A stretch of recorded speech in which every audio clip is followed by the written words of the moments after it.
The room wasn't quiet because she started talking. It was quiet because she asked for silence. Literally held up one hand and said, "Can I have everyone's attention, please?" Like she was hosting an awards show and not about to detonate my entire life in front of our friends, her coworkers, and my boss's wife who still had cake on her fork. She waited for the clinking to stop. She stood there, in heels she swore were just for fun, gripping the mic like it was the only thing keeping her grounded. Her eyes sparkled, not from emotion, but from the sheer thrill of the spotlight. The moment she opened her mouth, I knew this party wasn't about me. And I knew I should have never let them blindfold me. I had walked in 30 minutes earlier, already suspicious. People were too rehearsed. The banner didn't say happy birthday. It just said here's to you, in vague, dangerous cursive. The kind of message that could mean anything, a toast, a goodbye, or a warning. But I played along, because I always play along. Then she said it, into the mic. Loud, proud, precise. I know most of you are here for Darin, but I want to be honest tonight. This isn't a celebration. It's a confession. Nobody moved. She didn't pause. She had it memorized. Like a script. Like she'd practiced this in the mirror while I was at work. "I'm not proud of what I've done," she said, "but I won't keep lying. I owe it to myself." And to him. I was still smiling. That stupid frozen smile you wear when you don't understand yet that you're the punchline. She turned toward me. "Darin, I've been in love with someone else. For almost a year." My stomach dropped through the floor. Someone gasped. But not enough people. That's the part that'll haunt me. Then she said the name. His name. I heard chairs shift.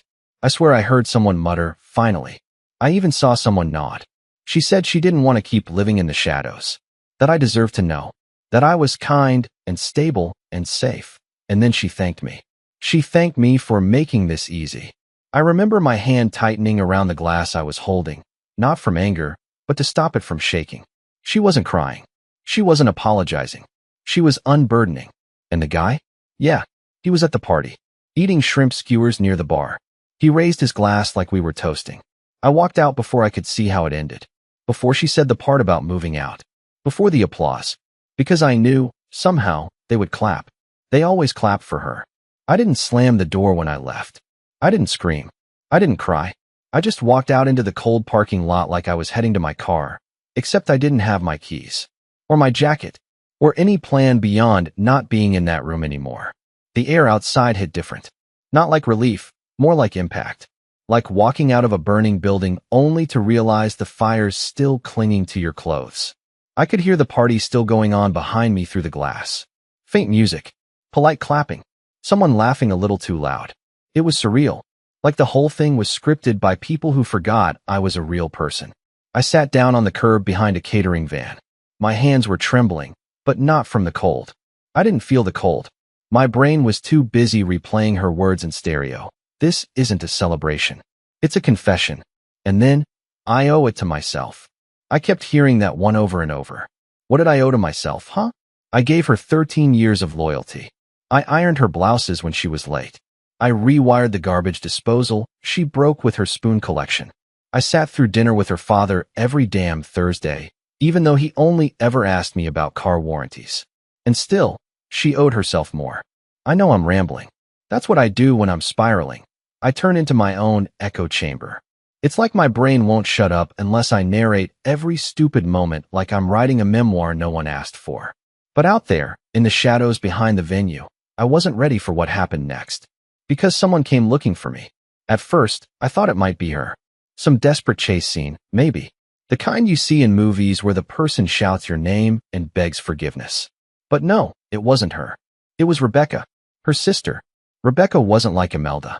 She was quieter, kind of awkward, wore oversized glasses like she didn't care what anyone thought. Or maybe she cared too much. We'd never been close, but she always gave me birthday cards and remembered I hated olives. She found me sitting there, hunched, trying not to let my face break in half. She didn't expect you to leave, she said softly, like her voice was trying not to wake something ugly. I didn't say anything. She thought you'd just take it. Take it. Like a pill. Like medicine. Like betrayal was something prescribed. Rebecca sat down next to me without asking. She had a jacket on, a thin one, but still better than nothing. She didn't offer it. I didn't ask. She practiced that speech, she said. All week. with a mirror and everything. Thought it would be cleaner if it came out polished. Polished. My humiliation polished. I let out a noise. I don't know what kind. Somewhere between a laugh and a groan. She looked at me sideways. You deserve to be angry, Darin. I didn't feel angry. I felt erased. And then she said something that knocked the last breath out of me. She told people you might cry, but that it would pass. Like I was a toddler. Like my feelings were a weather report. That was when I stood up. Slowly. Every part of me felt bruised. I wasn't going back inside. Not for my keys. Not for answers. Not even for closure. But something was forming inside me, low and heavy, like thunder behind the horizon. I didn't know what I was going to do next, not exactly. But I knew one thing for sure. I couldn't let this end quietly. She turned my life into a speech. I wasn't going to clap along. I stood in that empty parking lot with my phone in my hand for 15 full minutes before I dared open the group chat. Yeah, that chat. The one Imelda made a few days earlier, titled Darin's Night to Shine Party Popper, filled with her friends, some of mine. A few mutuals who barely spoke to me in person but had no issue spamming gifs and emojis leading up to what I now knew was my own public execution. There were pictures already. Smiling faces. Me with the blindfold on. One woman captioned, OMG, he has no idea, loudly crying face skull. Another with her raising the mic, Imelda dropping bombs, LOL. Someone even had the gall to write iconic. No one asked where I was. Not even her. I stared at that phone until my fingers stopped shaking, then typed one sentence. I didn't rehearse it. I didn't overthink it. For once, I let the weight of everything collapse into the most controlled words I could summon. If you need me, I'll be at the place she used to call boring. And I sent it. No punctuation. No explanation. Just that. I knew exactly where I was going. And deep down, I knew exactly what I wanted them to think about it. It was the one cafe in town that Imelda loathed. Said it was soulless and had the ambience of a dentist waiting room. But they made solid black coffee, played sad indie music no one danced to, and didn't ask questions if you stared out the window for 2 hours. Perfect. I walked the 2 blocks in silence, every footstep an echo of something I didn't want to feel yet. My reflection in the shop windows was hollow. A man-shaped outline without context. No jacket. No expression. No destination worth celebrating. When I walked into that cafe, the barista looked up from her phone, gave me a nod, and asked if I wanted the usual. Which was hilarious because I'd only been there twice in the last year. But I said yes, because it felt good for someone, anyone, to act like I still had a place to be. I picked the booth by the back, the one near the always broken outlet, and just sat there, phone face down, until my drink arrived. I didn't touch it for 20 minutes. But that silence? That awful, sterile silence? It didn't last long. Because my phone buzzed. Once. Then again. Then it didn't stop. I flipped it over and felt the weight of panic settle in. At first it was friends, confused, fake concerned, asking where I went and, what did you think of the surprise? As if betrayal was just another party game. Then came her coworkers, pretending to care, but really just trying to manage the optics. Maybe we misunderstood, one wrote. She just wanted to be brave. Then came Imelda herself. Imelda, we need to talk. Imelda, please don't do something dramatic. Imelda, I didn't mean for you to leave like that. That last one. Like she expected me to stay. Smile through it. Maybe offer her a drink refill after she thanked me for my emotional labor. But the message that really crushed me wasn't from her. It was from Greg, my boss, who was at the party. Greg, sorry you had to hear it like that, man. But at least it's out now. People respect honesty. Respect. Honesty. Like what I'd been living through up until that point was a phase of convenient delusion, and I should now thank her for liberating me. The betrayal was one thing, but the way people reacted, that was worse. Like I wasn't the one who was cheated on. Like I was the inconvenience. I didn't reply to any of them. Not yet. Instead, I pulled up an old, forgotten folder on my phone. One I hadn't looked at since last year. Vaki, just us. Pictures of Imelda and me in Asheville. Smiling. Holding hands. Her making a goofy face with pancakes on her fork. Me looking exhausted but content. We looked like a team. Not perfect, but something. And then I noticed something. A man in the background of 3 separate photos. Same guy. Same shirt. Standing near us at the farmer's market. Again behind us at the overlook. And once more, blurry, near the cafe. I zoomed in. He wasn't just in the background. He was watching her. And she wasn't not looking back. I stared at the man in those vacation photos for a long time. It was the same guy, I was absolutely sure of it. Same dark button-up shirt, same narrow shoulders, same crooked stance like he'd leaned slightly on one side while standing still. At first, I told myself it was a coincidence. A tourist who just happened to wander into our frame 3 times across a weekend. But I kept zooming in, and the further I looked, the harder it was to believe he was just passing by. Especially in the last photo, the one where Imelda was laughing mid-step, and he was right behind her, just slightly out of focus, looking straight ahead. His eyes weren't on me. They were on her. Always her. And suddenly, I remembered something stupid and small. A moment from that trip that didn't feel important at the time. We were waiting in line for a cinnamon roll place. She was texting someone, smiling at her screen. When I asked what was so funny, she said, "Just a dumb meme Rebecca sent me." But Rebecca doesn't send memes. Rebecca hates phones. She still uses a flip model with a cracked screen and a physical keyboard. So who was she actually texting? I closed the photo app and opened her contact on my phone. The typing bar blinked, but I had no idea what I wanted to say. Who is he? Sounded too direct. I saw him in the photos, felt like I was building a case, and I didn't want to be the guy who still begged for honesty after everything that already happened. Instead, I backed out and opened my browser. I looked up the venue we'd been at, hoping they had a public calendar or guest list. Anything that might help me piece together who he was. I found their social page. And there he was again, in a tagged photo. His name was Jace. No last name. Just Jace from Forwell. He was listed as a local poet/musician who sometimes performed at the venue on open mic nights. One of the comments under the post said, "Amazing chemistry between Jace and Imelda tonight," and was dated 6 weeks ago. 6 weeks. Not a year. Not a gradual drift. 6 weeks ago, she was on that stage confessing a months-long affair while her lover smiled in the crowd. But this meant she hadn't just betrayed me, she'd lied about the duration too. She hadn't made a mistake. She'd made a strategy, a performance, a scene, and everyone clapped. I didn't even realize I had started typing again until I looked down and saw the message already composed on my screen. I read it over once. Then again, "Your 6-month thing wasn't even real.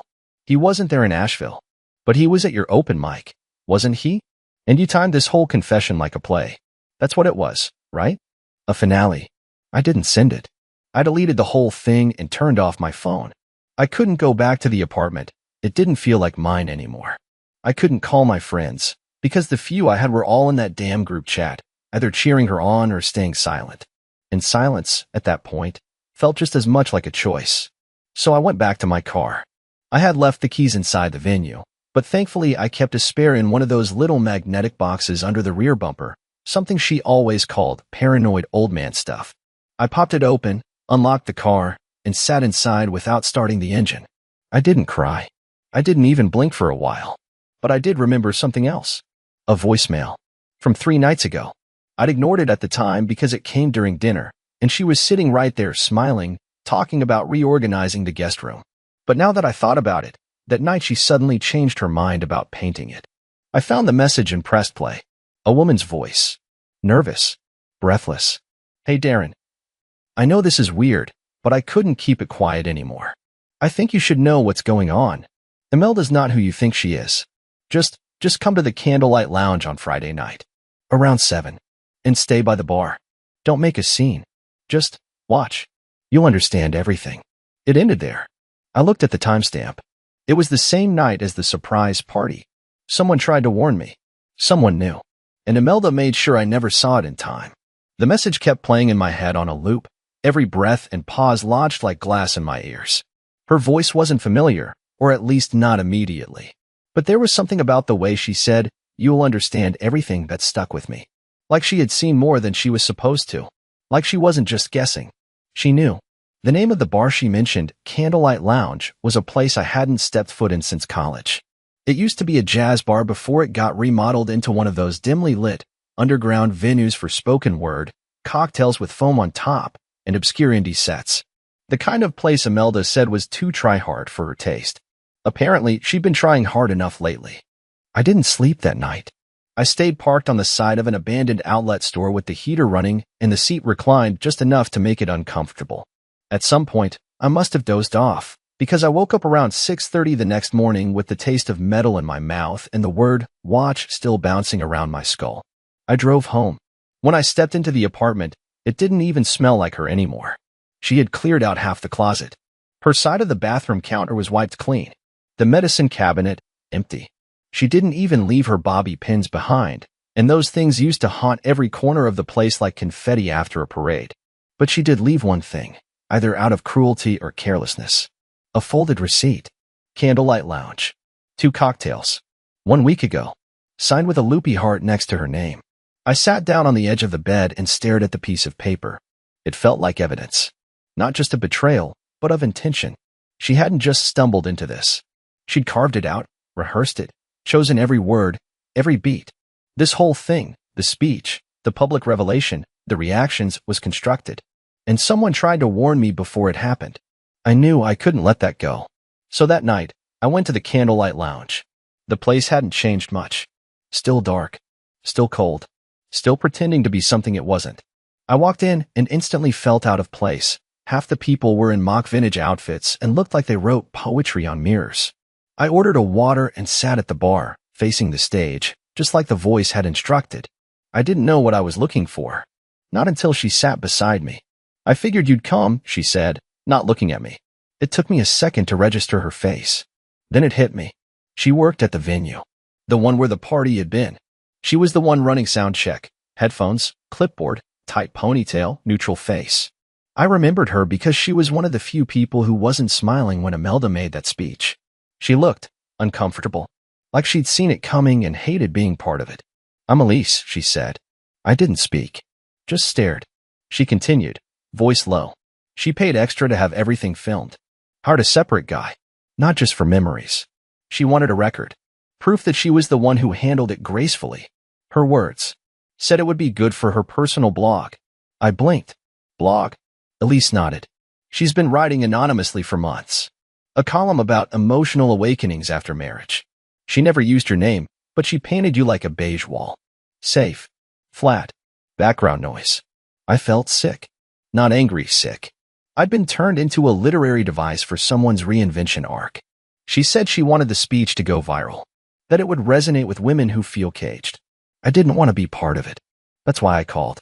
You knew she wouldn't let me hear it. She made us take everyone's phones at the entrance, Elise said, finally turning to look at me. Except his. The other guy. Jace. He had his out the whole time. She wanted him to record her. Like it was a performance for him, not you.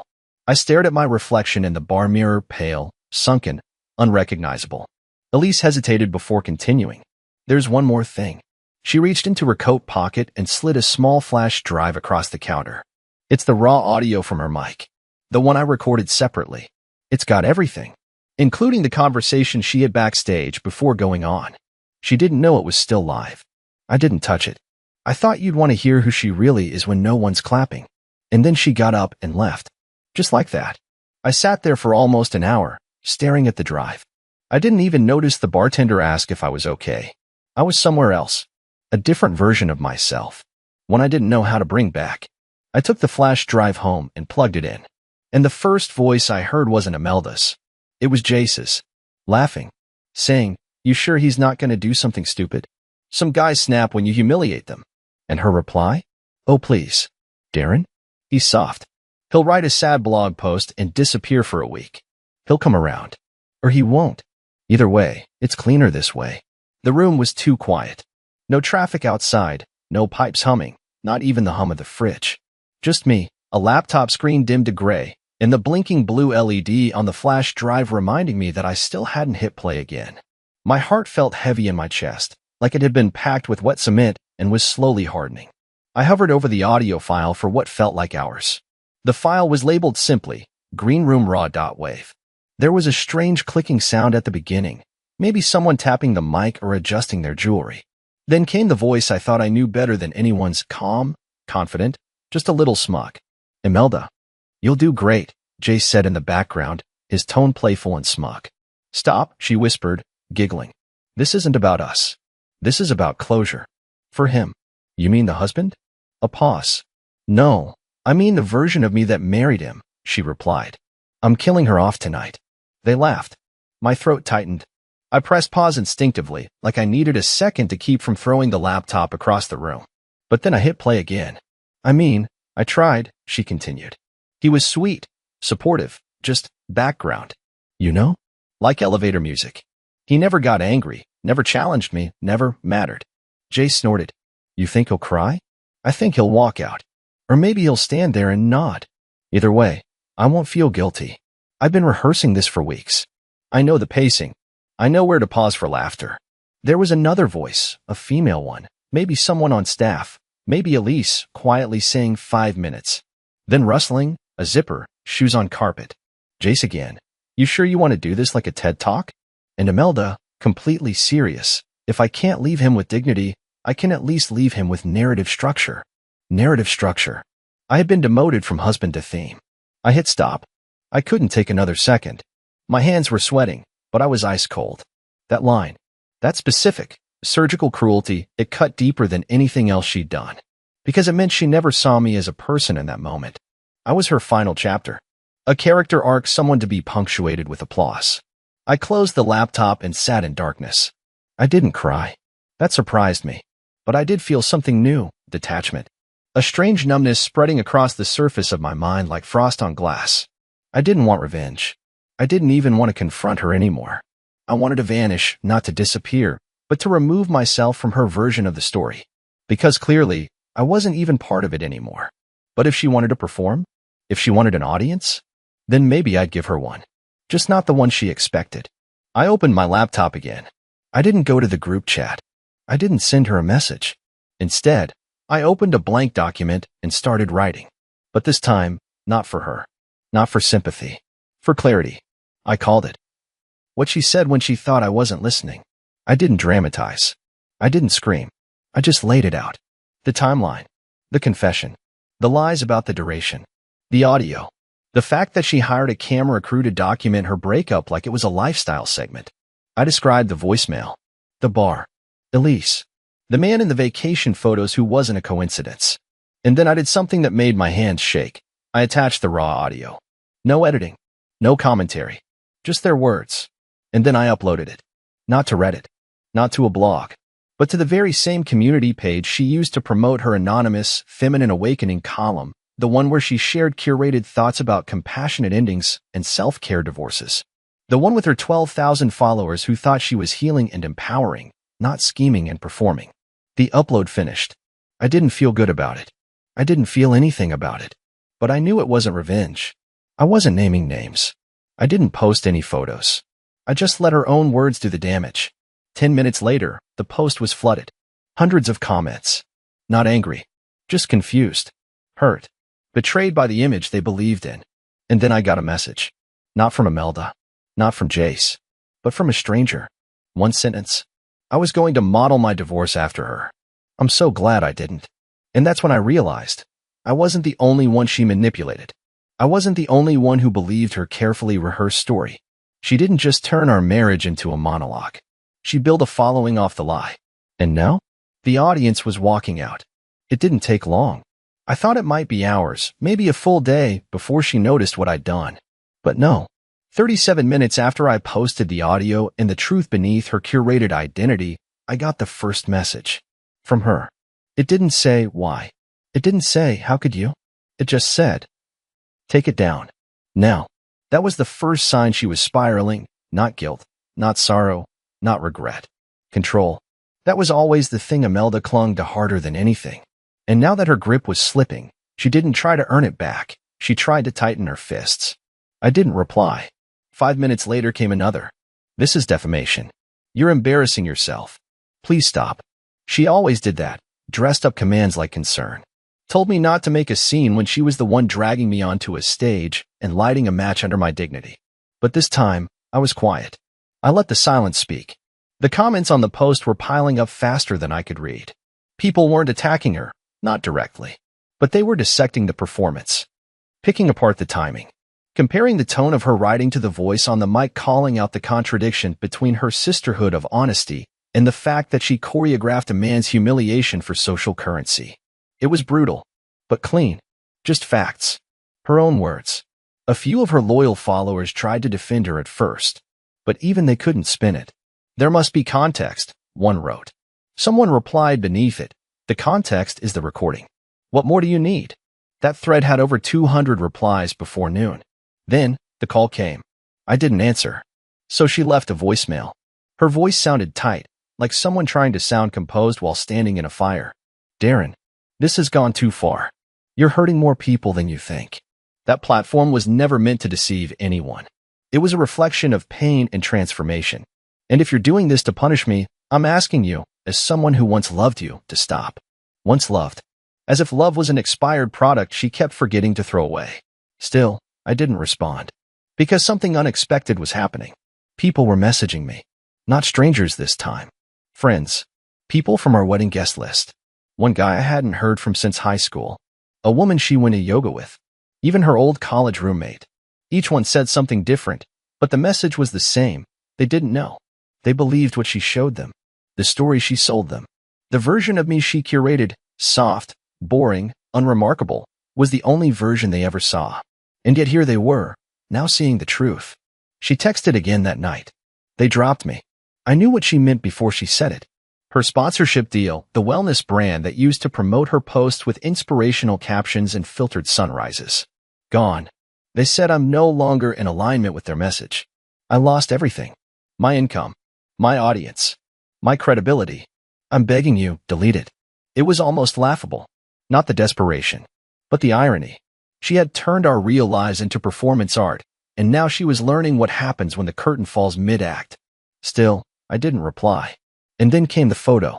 No warning. No caption. Just an image. It was her.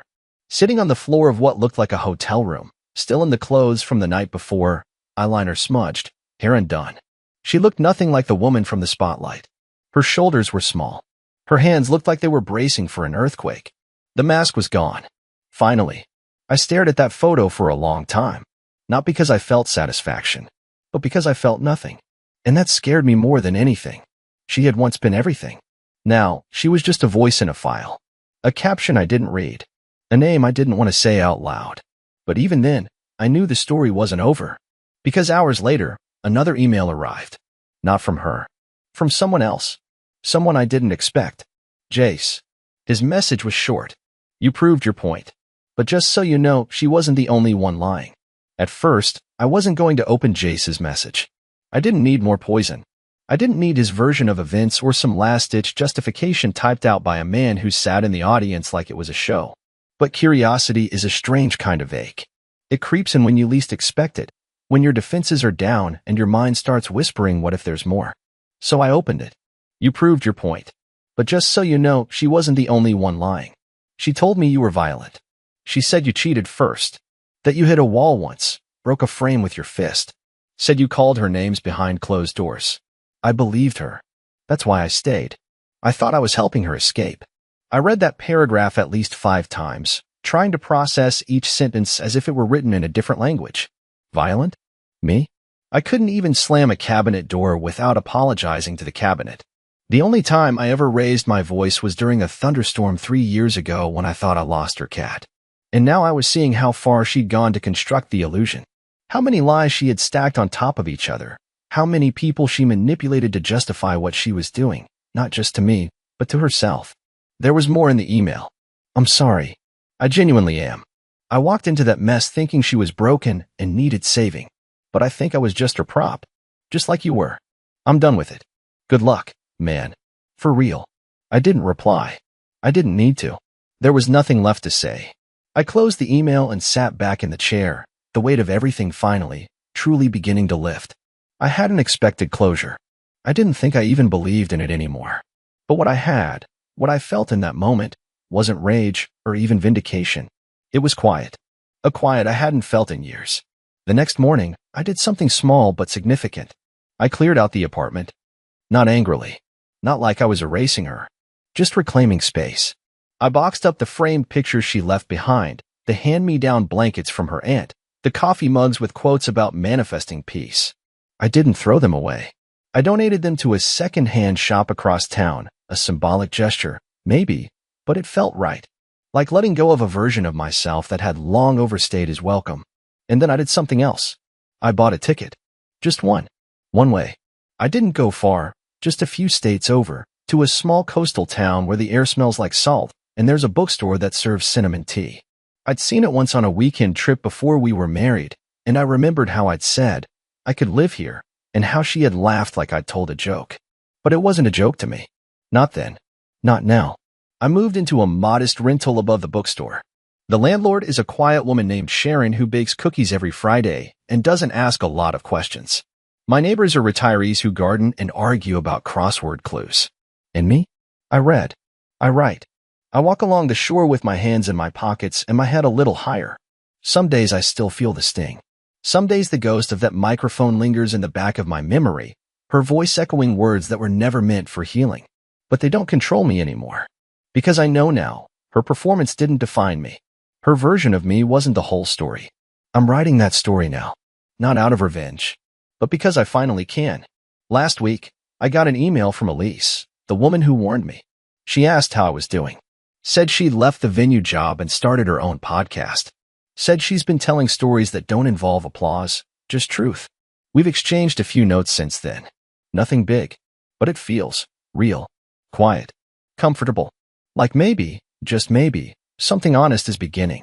And for the first time in a long time, I don't feel like a footnote in someone else's narrative. I feel like the author of my own.